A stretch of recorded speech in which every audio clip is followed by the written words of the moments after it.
Bismillahirrahmanirrahim. Assalamualaikum warahmatullahi wabarakatuh. Waalaikumsalam warahmatullahi wabarakatuh. Alhamdulillahilladzi an'amana bi ni'matil imani wal islam. Wassalatu wassalamu ala sayyidina Muhammadin khairil anam wa ala alihi wa sahbihi wa tabi'ihi ala dawam. Asyhadu an la ilaha illallah wahdahu la syarikalah wa asyhadu anna Muhammadan abduhu wa rasuluhu la nabiyya ba'dah. Amma ba'du. Syukur dan puji marilah senantiasa kita sanjungkan kepada Ilahi Rabbi yang telah mencurahkan nikmatnya yang tiada bertepi sehingga kita bisa hadir di tempat yang barokah ini. Dan salawat serta salam tak lupa kita curahkan kepada baginda Nabi besar kita, Nabi Muhammad SAW, yang telah membawa umatnya menuju jalan kebenaran di dunia dan di hari kemudian. Sebelumnya, perkenalkan, nama saya Lisa Andriati dari Fakultas Keguruan dan Ilmu Pendidikan, Prodi Bimbingan Konseling semester 2. Di sini saya akan menjelaskan sedikit materi tentang KMO. Sebelumnya ada yang tahu tentang KMO itu apa? Kepemimpinan manajemen organisasi. Apa? Kepemimpinan manajemen organisasi. Ya, ini kepemimpinan ya.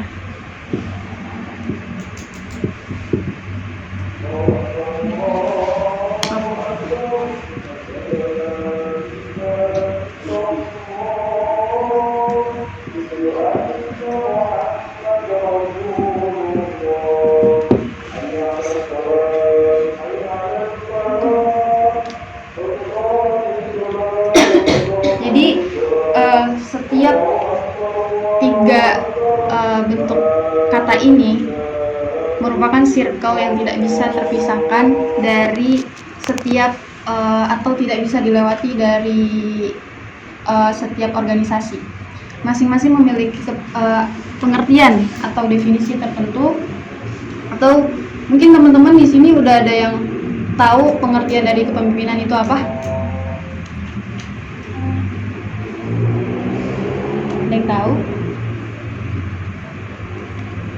Ada? Cara mempengaruhi orang lain. Ya, bisa mempengaruhi orang lain.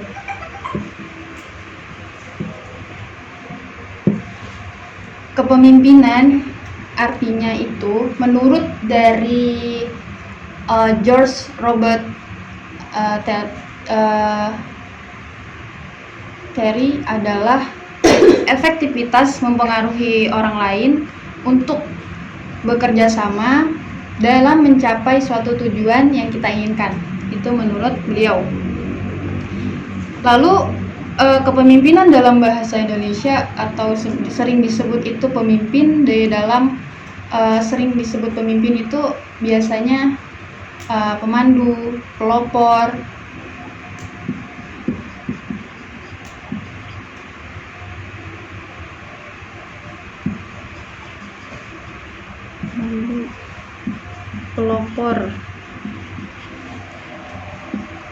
pembina,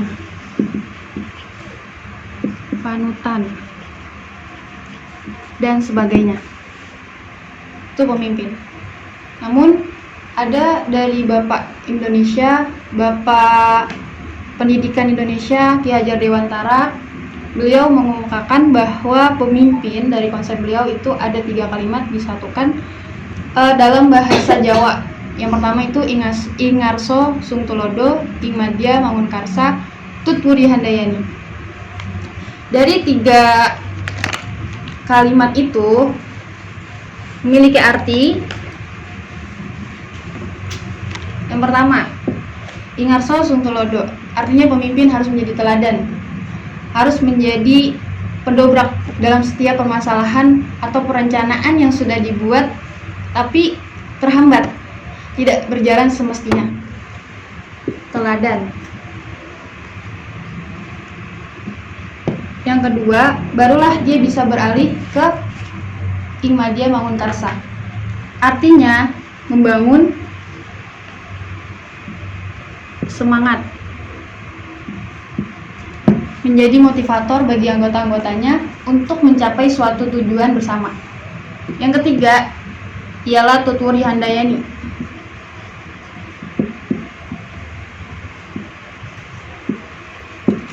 Di mana Tuturi Handayani ini ketika seorang pemimpin sudah memenuhi yang kedua, maka di sini dia dituntut untuk mendorong atau mensupport anggota-anggotanya dalam mencapai suatu tujuan bersama juga. Nah, ini menurut aspek atau konsep dari Ki Hajar Dewantara, di mana esensinya masing-masing memiliki tadi seperti teladan yang pertama, terus memberikan semangat di tengah-tengah anggotanya, lalu yang kedua sebagai support, memberi support, dorongan dari belakang, dan sekaligus yang bertanggung jawab di dalam organisasi tersebut atau di dalam instansi-instansi yang melibatkan memang itu sebuah organisasi. Lalu yang kedua ada yang namanya unsur KMO, ini ada yang namanya kepemimpinan, ini ada yang namanya unsur kepemimpinan.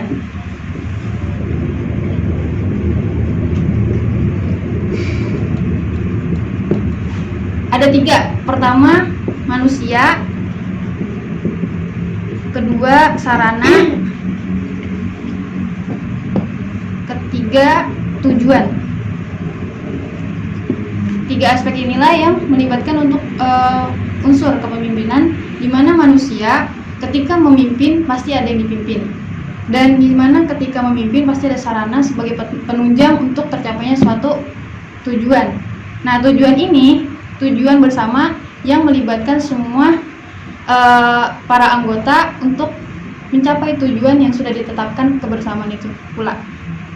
Selanjutnya yaitu lanjut kepada yang kedua, manajemen.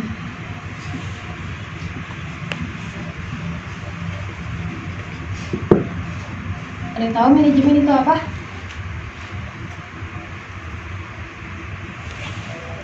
Enggak?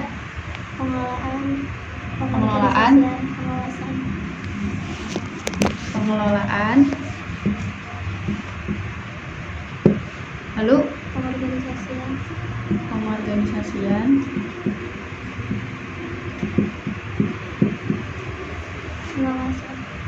Apalagi? Pengawasan.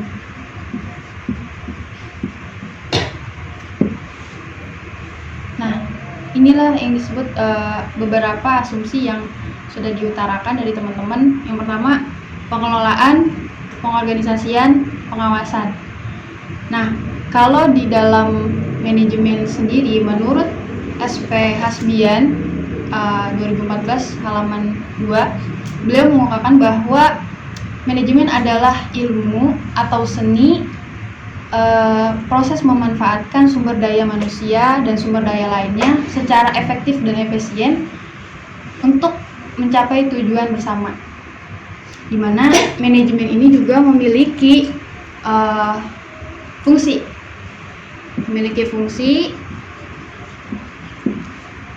memiliki unsur. Lalu apa fungsinya? Lalu apa unsurnya? Kita bahas ya. Maaf, saya hapus lagi.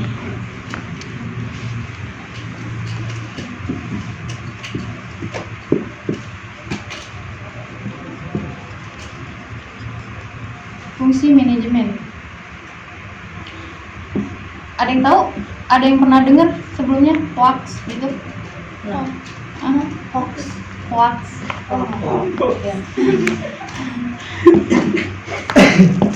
Itu apa? Planning. Oh, itu apa? Organizing. A-nya?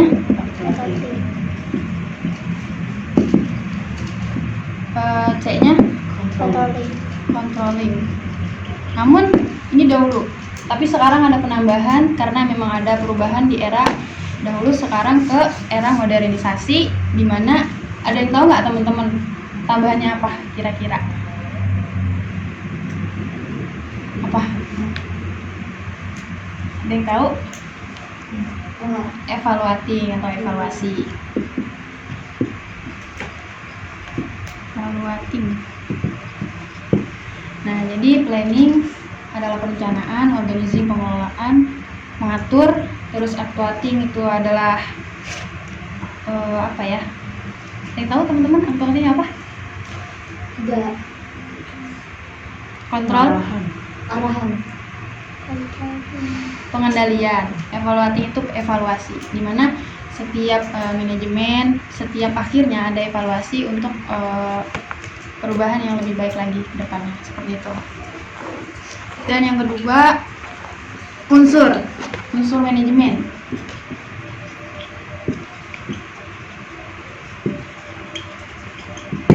Apa aja? Ada 6M. Ada yang tahu nggak?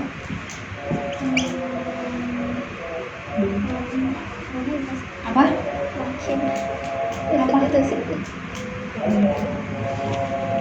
Pertama, men.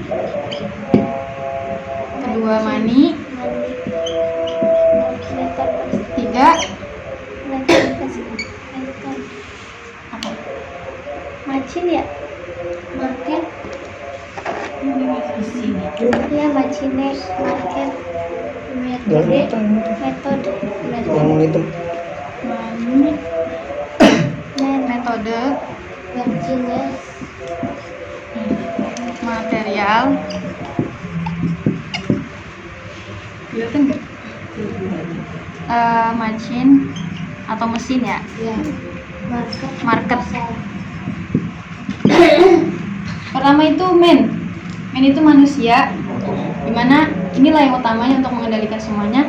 Terus kedua, money atau uang. Setiap perencana kita, setiap program kita pasti butuh uang, dimana uang ini yang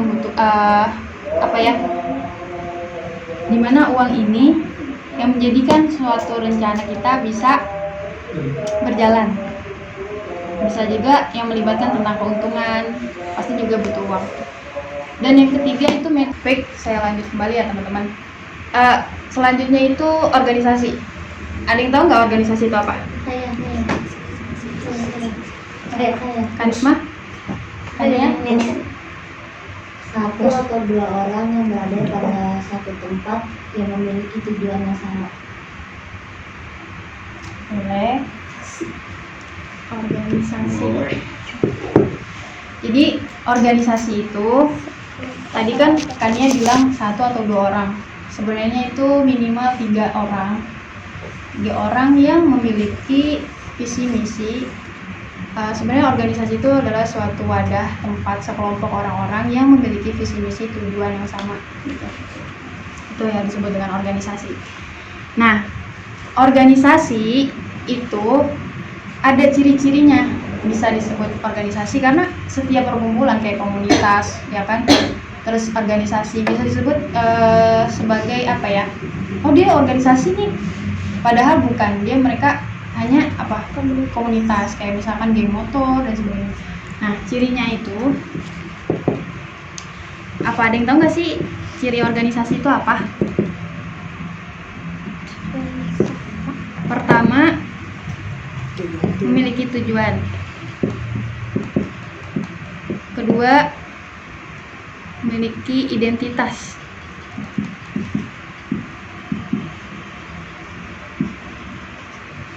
Tiga, memiliki hierarki. Tahu nggak hierarki itu apa? Seperti garis koordinator gitu, kayak di misalkan BPH di bawahnya apalagi anggota dan sebagainya, itu namanya struktur. Nah, jadi yang bisa disebut organisasi itu punya struktur diantaranya. Terus yang keempat, ada yang namanya sumber daya manusia, hardware dan softwarenya. Ada nggak sih yang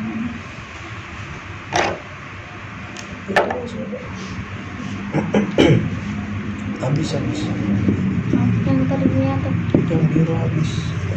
software? Terus ada yang kelima. Tahu nggak kelima apa? ganti peraturan. Ya, aturan. Apalagi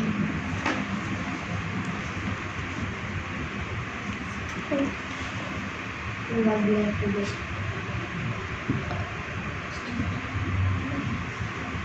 apa ya? Ini data. mana yang hitam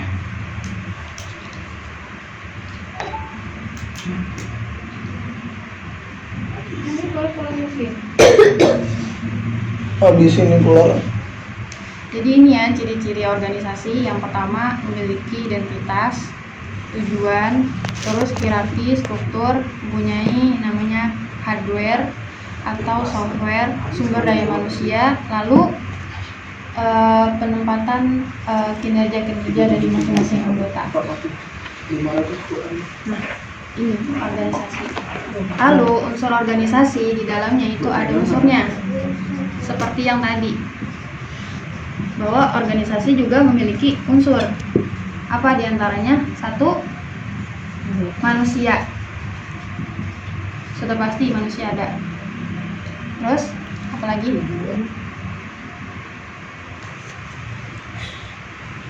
Unsur organisasi Tempat enggak? aturan RT lembaga Dari W. wewenang kuasa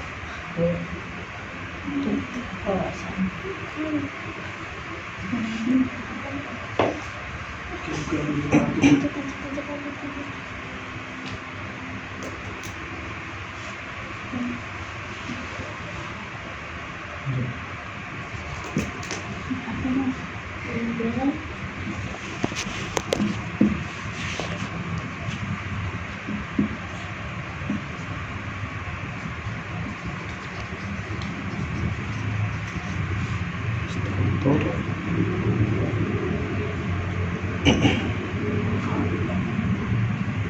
Nah, ini diantaranya unsur-unsur organisasi. Yang pertama manusia, kerjasama work, kerjasama, tujuan besar tujuan, bersama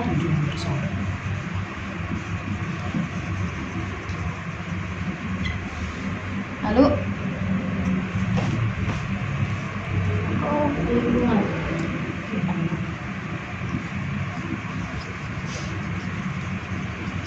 terstruktur.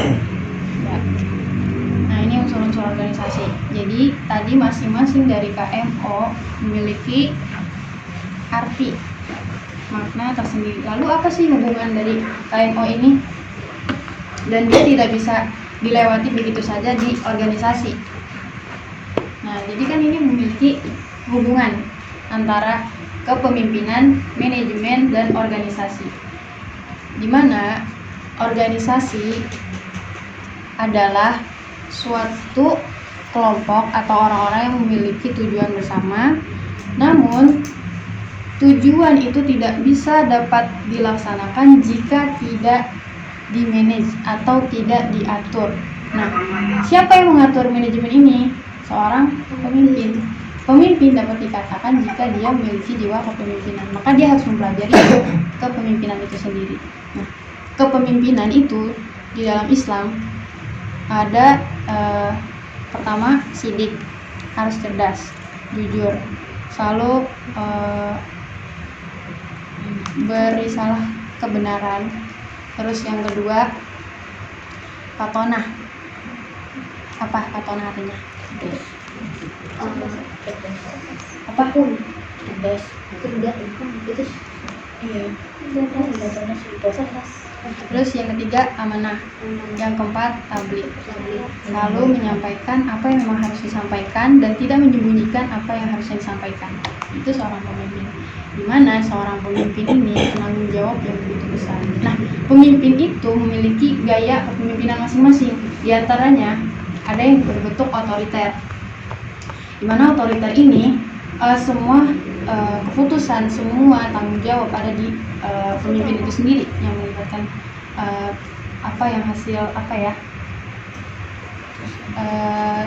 istilahnya anggota-anggotanya hanya melaksanakan atau yang diperintahkan darinya gitu. Lalu yang kedua itu paternalistis, bersifat kebapaan, di mana dia mempengaruhi anggotanya dengan sifat kebapaannya untuk mencapai suatu tujuan. Ketiga itu ada yang namanya demokratis. Nah, ini kepemimpinan yang paling baik gitu di antara kepemimpinan yang tadi tipe-tipenya, yaitu melibatkan semua kepentingan kelompok dibanding dengan kepentingan pribadi gitu ya. Nah, Lalu apa hubungannya KMO ini kepemimpinan manajemen organisasi? Yaitu tadi yang saya jelaskan. Kurang lebihnya mohon maaf. Wassalamualaikum warahmatullahi wabarakatuh.